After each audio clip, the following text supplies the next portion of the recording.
எங்க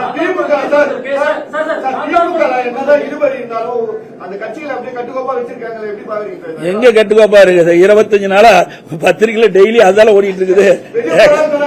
ஏங்க சொல்றத கேளுங்க. இது கூட்டணி எத்தனை தடவை பத்திரிகை உங்க பத்திரிகை ஊடகத்தில் பேசிட்டு இருக்கிறீங்க.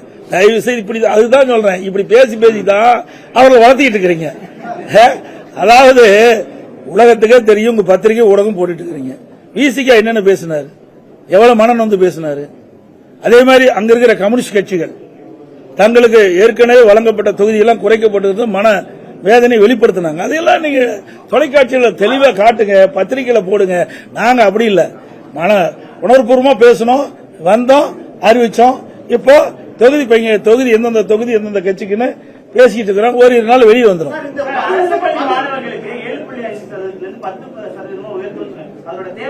அதாவது இது பெரிய வரவேற்பு கிடைச்சிருக்கு மக்களிடத்துல. இன்றைக்கு அரசு பள்ளியில் படிக்கின்ற மாணவர்கள் பெரும்பாலும் ஏழை குடும்பத்தைச் சேர்ந்தவர்கள், அதோட நடுத்தர குடும்பத்தைச் சேர்ந்தவர்கள். அவருடைய கனவு, அந்த மாணவருடைய கனவு எப்படியாவது மருத்துவர் ஆக வேண்டும் என்று.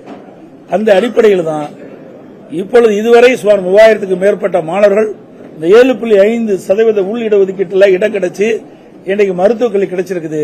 இது கிராமத்திலிருந்து நகரம் வரை அரசு பள்ளி படிக்கின்ற மாணவர்களுக்கு ஒரு கிடைக்கப்பட்ட மிகப்பெரிய பாக்கியம். ஆக அங்க வரவேற்பு இருக்கிறதுனால அதை சற்று 2.5% உயர்த்தி இருக்கிறோம். அதெல்லாம் நீ படிச்சு பாருங்க, நல்லா இருக்கா? அதான் நான் நீ அதுக்கு தானே தேர்தல் அறிக்கை கொடுத்திருக்கிறோம். எல்லாமே சொல்லிட்டு அதுல அர்த்தமே இல்லாத போயிருங்க.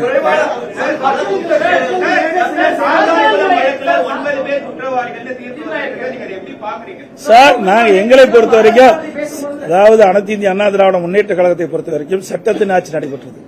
தவறு நடந்தால் அதற்கு உண்டான தண்டனை அவர்கள் பெறுகிறார்கள். இது நீதிமன்றம் வழங்கப்பட்ட தீர்ப்பு. ஆக எந்த இடத்தில் தவறு நடந்தாலும் அது தவறுதான். அதில் எந்த ஒரு மாற்று கருத்தும் கிடையாது.